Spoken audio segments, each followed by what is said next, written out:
तपाईँ हामीले छोराछोरी नातिनातिनाहरू पनि +2 पढ्ने बित्तिकै देश छोडेर चाहिँ घरको लाग्ने जुन प्रवृत्ति चाहिँ बढ्दछ त्यो समाधान होइन। हामी जस्तै देश, हामीभन्दा कम साधन स्रोत भएका देशहरू समृद्ध बनेका छन् भने हामी किन बन्न सक्दैनौँ?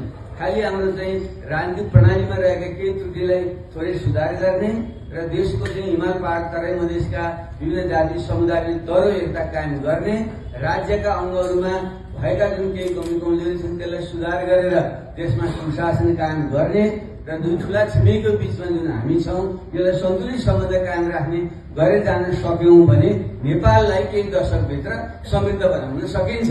हो यही सोच नै राखेर म आफू पनि यो उमेरमा केही नयाँ प्रयोगहरू गर्दै चाहिँ हामी अहिले यो नयाँ शक्ति भन्ने जुन अभियान हामीले सुरु गर्नुको पछाडि पनि समय तीव्र गतिमा बलिएको छ, जनताका चेतना र आकांक्षाहरू पनि बलिएका छन्।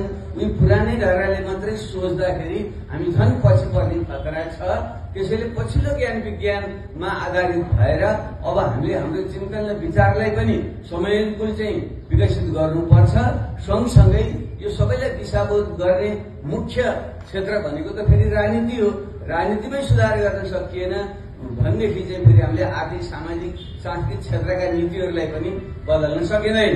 त्यही भएको हुनाले राजनीतिलाई नै अलि विकसित गरेर लानुपर्छ भन्ने सन्दर्भमा नै हामीले नयाँ शक्ति अभियान भनेर संविधान जारी भएपछिको अवस्थामा त्यो सुरुवात गरेका छौं। विभिन्न प्रयोगहरू हुँदै हामी अगाडि बढ्दैछौं। भले बाङ्गो टिङ्गो तलमाथि भयो जस्तो चाहिँ देखिन्छ। फेरि पनि हाम्रो चाहिँ आग्रह के हो भने हामी सबैले खुला दिमागले सोचौं। कांग्रेस, एमाले, माओवादी, जनजाति मधेस समुदायमा केन्द्रित जुन विभिन्न दलहरू छन्, नयाँ नयाँ शक्तिहरूको पनि जुन अहिले उदय भइरहेको छ, हामी सबैले देशका राष्ट्रिय साझा मुद्दाहरूमा सहमति गरौं। त्यो भनेको संघीय लोकतान्त्रिक गणतन्त्र जुन ठूलो त्याग गरेर प्राप्त भएको छ यसलाई रक्षा गर्ने कुरामा हामी सबै एक बनौं।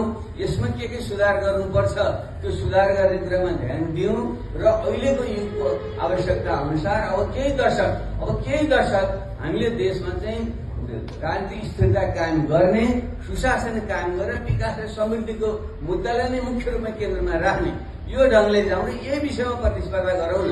कसले चाहिँ यो कुरा राम्रोसँग गर्ने? यो हो नि त बहुदलीय लोकतन्त्र सुन्दरता भनेको। यो एउटै मेरै दल मात्रै ठिक, उसको दल मात्रै ठिक भन्न खोजेको होइन, म मात्रै ठिक अरू खराब भन्नु खोजेको होइन।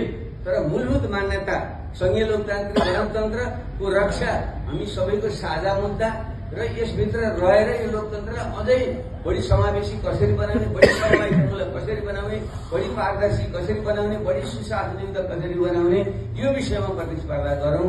त्यसो हुन सक्यो।